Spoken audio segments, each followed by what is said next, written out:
Hello my soul family, कैसे हो आप सब। मेरी सभी सोल फैमिली को जय श्री राम, जय नीम करोली बाबा।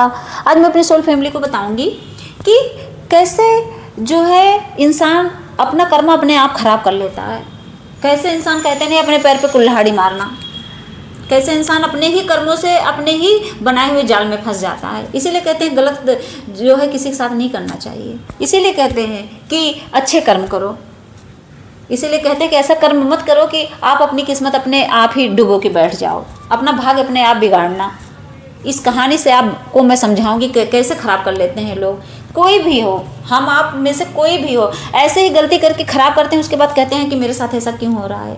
तो एक महिला होती है, तो वो महिला क्या करती है कि बहुत सुख समृद्ध थी, समझ लो बहुत ज़्यादा उसके पास धन दौलत भरा पड़ा था, अपने पति से खुश थी, सब कुछ था। लेकिन उसके बगल में ही उसकी पड़ोसन रहती थी। वो बल्कि उतनी अमीर नहीं थी, वो हाई सोसाइटी की थी और वो मिडिल क्लास। लेकिन सोचो वो हाई सोसाइटी में रहने के बावजूद भी उसके अंदर क्या था कि वो उस मिडिल क्लास वाली जो फैमिली थी उस महिला को हमेशा वो मतलब गलत नज़र से देखती रहती थी, उसके लिए हमेशा गलत सोचती थी। ये देखो इसकी किस्मत, उसके कपड़े के लिए जज करना, हमेशा उसको कमेंट करती रहती थी। अरे तुम्हारे पति तो कुछ कमाते ही नहीं हैं, ये देखो। और उसकी बुराई सबसे करती रहती थी। ये देखो ये कैसी रहती है, इसके पास तो ढंग से कपड़े नहीं। अरे तुम्हारे पास हैं तो मत बोलो। लेकिन वो अपना कर्मा बना रही थी। फिर क्या करती थी कि ये देखो उसके पति जैसे कभी बेचारा मिडिल क्लास क्या ज़िंदगी आपको भी पता है कि कभी ड्रिंक करके आया, किसी दिन हाथ उठा दिया, तो क्या कहती थी पता है, कहती थी ये देखो इसका पति तो ड्रिंक करके मारता है। और वो चीज़ें वो सबसे कहती थी अपनी हाई सोसाइटी वाली औरतों से। अब ये चीज़ें समझ लो अपने लिए कर्मा बना रही थी। ये चीज़ें वो सोचती थी कि कोई सुन ही नहीं रहा है। लेकिन क्या था, हमारे भगवान जो हम सबके अंदर हैं उसके भी अंदर थे। भगवान वहीं बैठ के अपना हिसाब किताब कर रहे थे।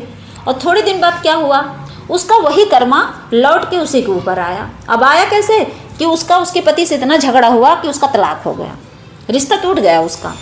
अरे जब रिश्ता टूटेगा तो वो हाई सोसाइटी से कहाँ पहुँच गई, जहाँ से वो अपने मायके से निकली थी वहीं, मतलब एक उनकी भी मिडिल क्लास फैमिली हो गई। वो भी नॉर्मल लाइफ जीने लगी, रोने लगी। तो उनकी ज़िंदगी क्या घुटन वाली ज़िंदगी। अब वो यही सोचती रही कि मैंने ऐसा क्या किया है किसी का, मैं तो कुछ करती भी नहीं हूँ। और जब दुख में आई तो क्या करने लगी पता है, फिर धीरे धीरे वो भगवान की तरफ झुकने लगी।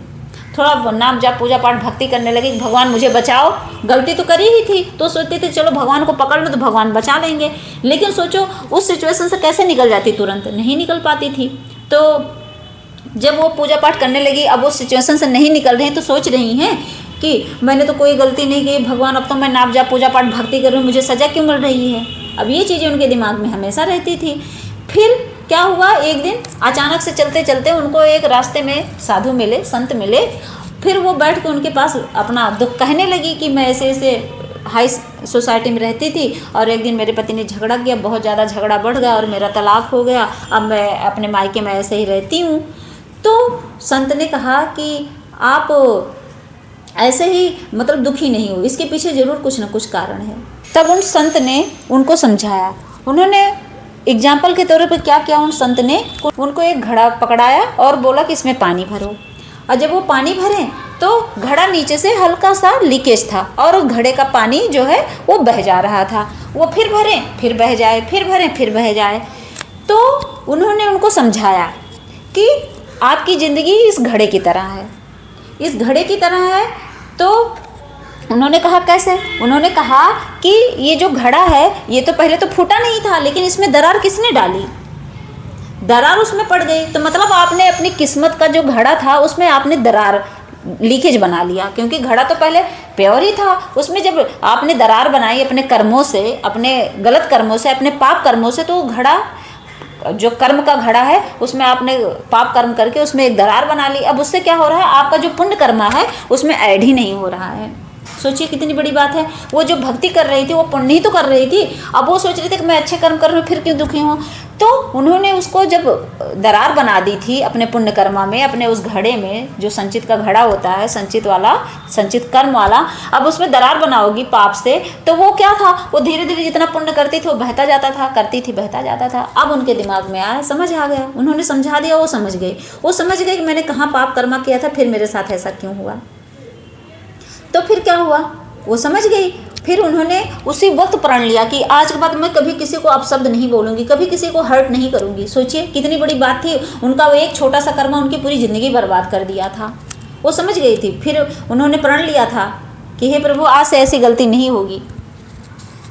सोचिए कितनी बड़ी बात है कि इंसान किसी को आप शब्द बोल देता है तो इंसान सोचता है इसका कर्मा नहीं वापस आएगा। लेकिन मैं कह रही हूँ एक शब्द का कर्मा आता है। मैं आपको एक गलत वर्ड बोल दूँ ना तो वो भी पाप कर्मा में ऐड हो जाता है। इसका मतलब है अगर हम एक गलत शब्द किसी को बोलते हैं, इसका मतलब हम अपने उस संचित कर्म का जो घड़ा है उसमें लीकेज बनाते हैं चारों तरफ से। जितने गलत बात आप बोलोगे उतने समझ लो उसमें छेद करते हो आप। और उसके बाद आप कितने भी अच्छे कर्म करो, आप सोचते हो मैं बेजुबानों की सेवा कर दूँ, मैं भक्ति नाम जाप पूजा पाठ बढ़ा लूँ तो भगवान मुझे माफ़ कर देंगे। कभी नहीं माफ़ करेंगे। आप भक्ति करते रहो और गाली देते रहो दूसरों को, देखो ये भक्ति सफल नहीं होगी कभी। हमेशा याद रखना, अगर आप भगवान को पकड़ के चल रहे हो इसका मतलब है आज से ही जिस दिन आप भगवान को पकड़ना उसी दिन प्रण कर लेना कि आज के बाद मैं कभी किसी के साथ गलत नहीं करूँगा या करूँगी। अगर आप ये करोगे तो समझ लो आप कभी पुण्य ऐड कर ही नहीं पाओगे अपने उस संचित कर्म में। तो ये हमेशा याद रखना और इससे बचना, बुराई से बचना, किसी को अपशब्द कहने से बचना और ये नॉन वेज खाने से बचना, शराब पीने से बचना। मैं मेल पर्सन को भी बता रही हूँ। और तो और व्यभिचार से बचना। व्यभिचार क्या चीज़ है? जैसे इंसान दूसरे रिलेशन में फंस जाता है, multiple relationship, extra marital affair, ये सब चीज़ें व्यभिचार ही में आती हैं। तो इन सब चीज़ों से दूर रह के सत्कर्म में लग जाइए। और जो आपका संचित कर्म वाला घड़ा है इसमें लीकेज मत बनाइए पाप कर्म करके, नहीं, सत्कर्म करके उसको भरते रहिए। अच्छे अच्छे कर्म करिए, अच्छे अच्छे फल पाइए, खुश रहिए, आप भी खुश रहिए, दो लोगों को भी खुश करिए। जय श्री राम, जय नीम करोली बाबा।